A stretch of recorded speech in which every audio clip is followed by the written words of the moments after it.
La escritura, esa gran aventura del ser humano, ese recorrido de caminos que se hacen al andar, ese emprendimiento de recuperar el tiempo perdido, esa odisea por la memoria que quiere volver a su Ítaca, ese periplo del aventurero, del marino o del nómada, esa escritura que hace presente el lenguaje, que hace concreta al habla, al cuento, si asumimos el cuento como esas remembranzas que se hacían en la noche alrededor del fuego, conversando sobre historias fantásticas o reales, sin discutir todavía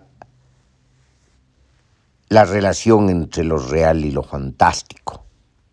La escritura que tiene como antecedente, según Jacques Derrida, la archiescritura, el arjé de la escritura, la anterioridad a la misma escritura, la inscripción, la huella hendida.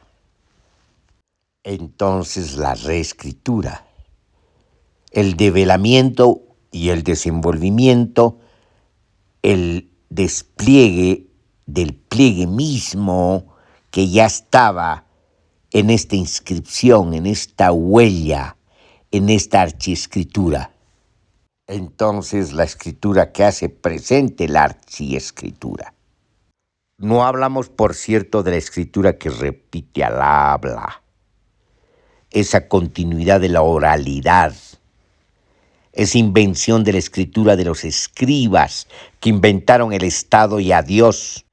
Hablamos de una escritura sin Dios, de una escritura anterior y del devenir de la escritura que está más acá y más allá de la mirada de los teólogos y de los déspotas. La escritura como expresión del ser humano. La escritura donde la realidad se hace narración, es decir, adquiere en la composición de la escritura, de la trama, su sentido. Incluso va más acá y más allá y devela su sentido inmanente. La escritura que trabaja la imaginación, que hace presente también la imaginación. La escritura imaginaria.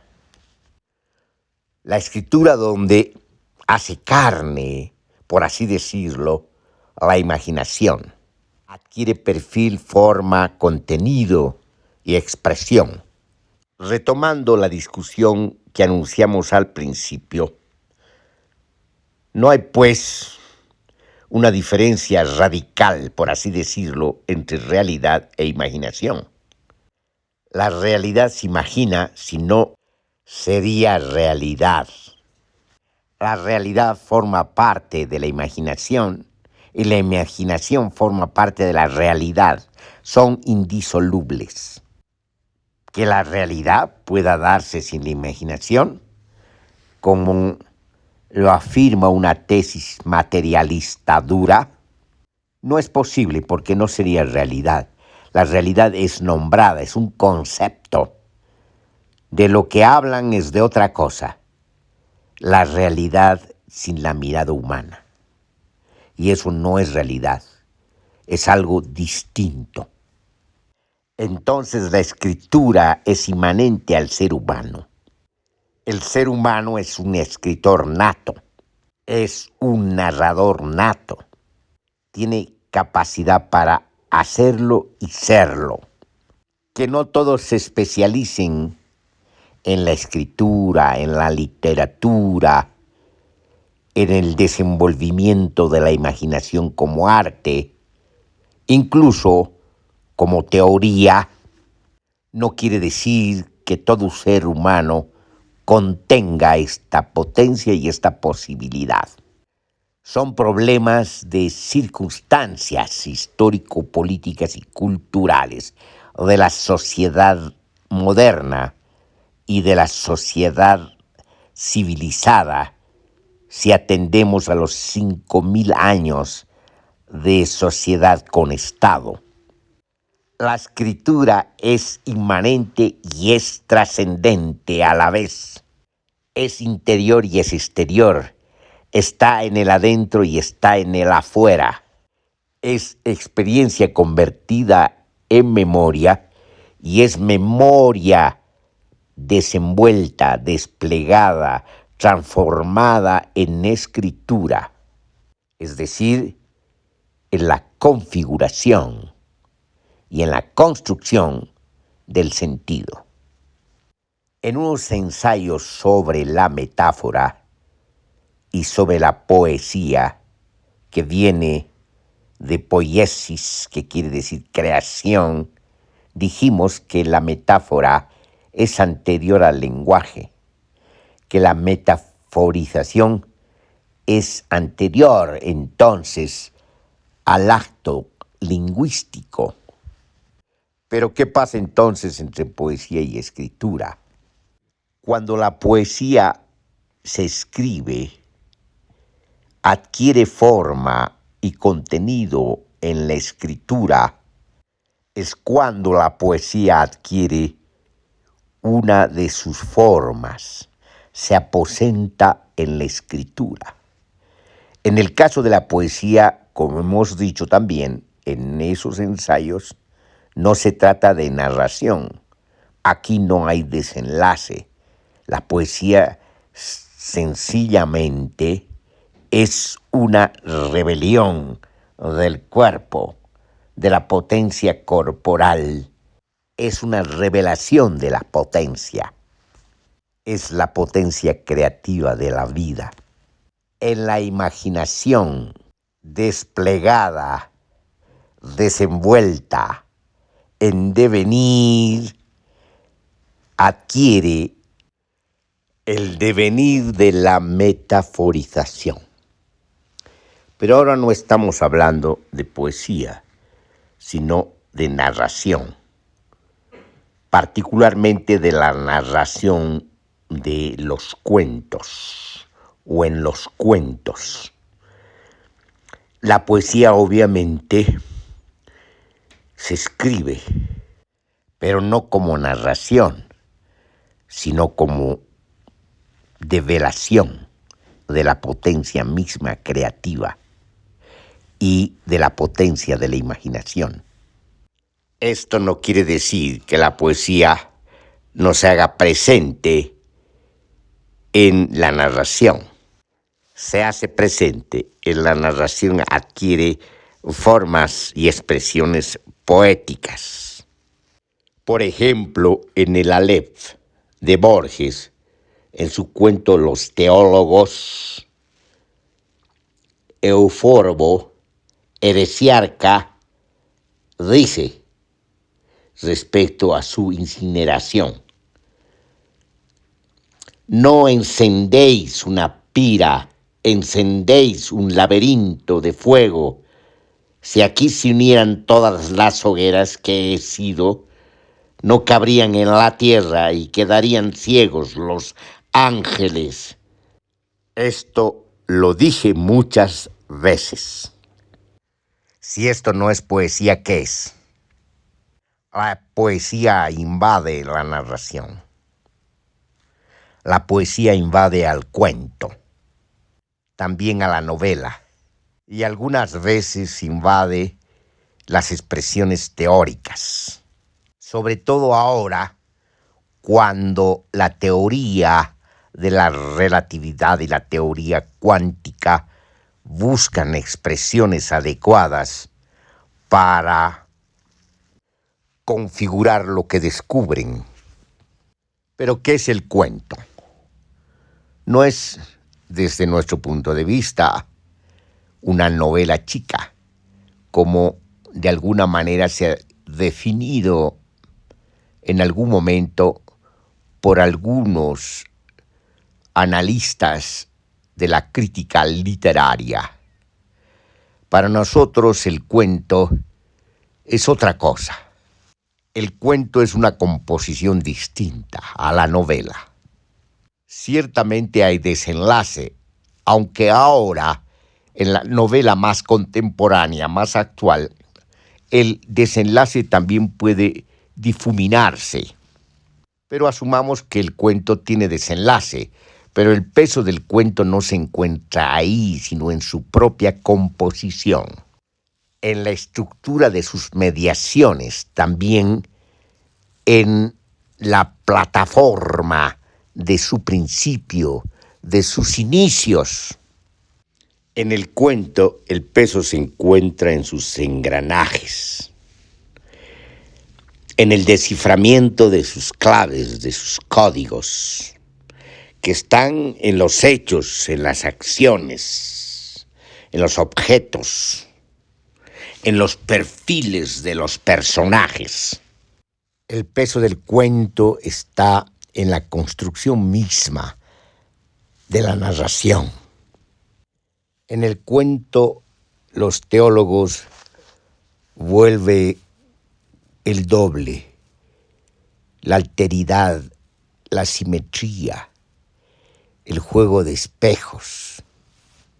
Las herejías forman parte de la multiplicación de estas simetrías, de estos opuestos y contradicciones, de estas paradojas irresolubles que solo se resuelven en la muerte.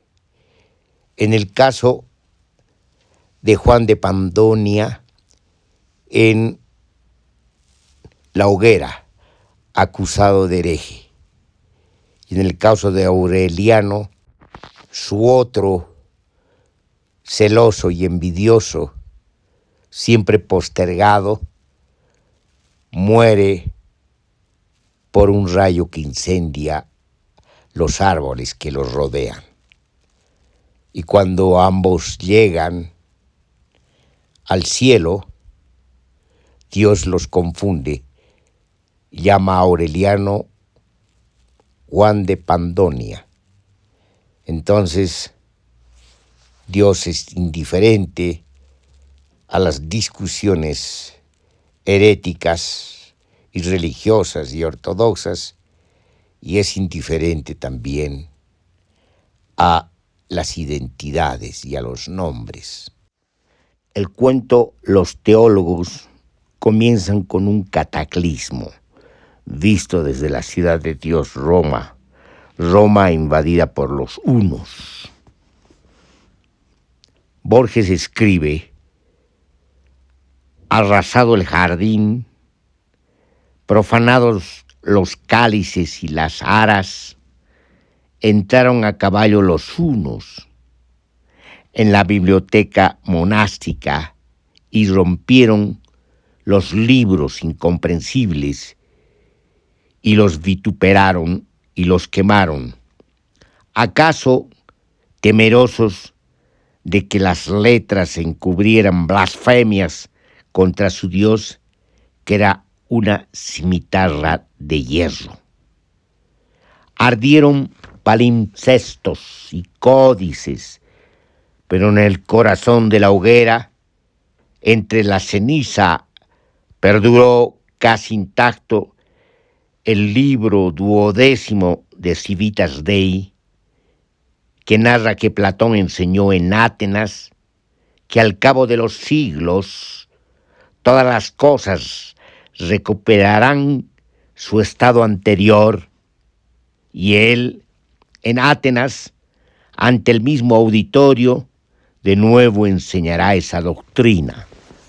No nos olvidemos que Civitas Dei escribió San Agustín después de la ocupación de Roma, para decir y demostrar teóricamente que lo que tomaron los bárbaros no era la ciudad de Dios, sino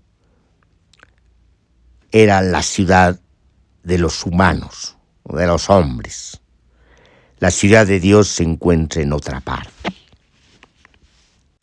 El Apocalipsis es también una figura constante, intermitente en la escritura de Borges.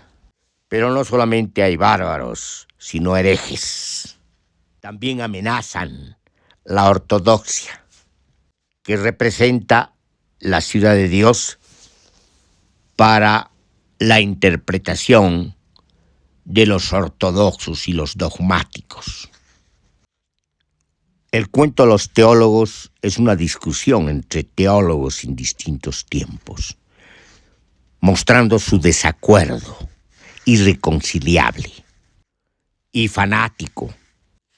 La primera secta que aparece en el cuento es la de los monótonos, llamados también anulares. Profesaban que todo es un círculo y que nada es que no haya sido y que no será.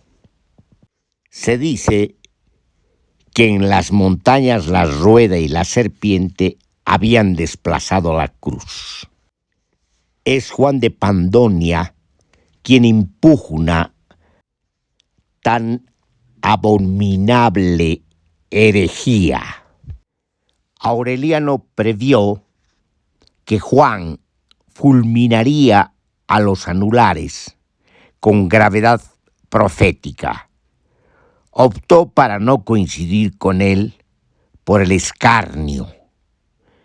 Agustín había escrito que Jesús es la vía recta que nos salva del laberinto circular en que andan los impíos. En el cuento se dice que el espejo y el óvulo eran emblemas de los nuevos cismáticos. Hay muchos nombres de los herejes. En el cuento se dice que la historia los conoce por muchos nombres: especulares, abismales, cainitas, pero de todos el más recibido es histriones, que Aureliano les dio y que ellos con atrevimiento adoptaron. En Frigia les dijeron simulacros, y también en Dardania Juan Damasceno los llamó formas. Justo es advertir que el país ha sido rechazado por Erfhard. No hay heresiólogo que con estupor no refiera a sus desafortunadas costumbres. Muchos histriones profesaron el ascetismo. Algunos se mutiló, como Orígenes. Otros moraron bajo tierra, en las cloacas. Otros se arrancaron los ojos. Otros, los Nabucodonosores de Nitria, pacían como los bueyes y su pelo crecía como águilas. De la mortificación y el rigor pasaban muchas veces al crimen.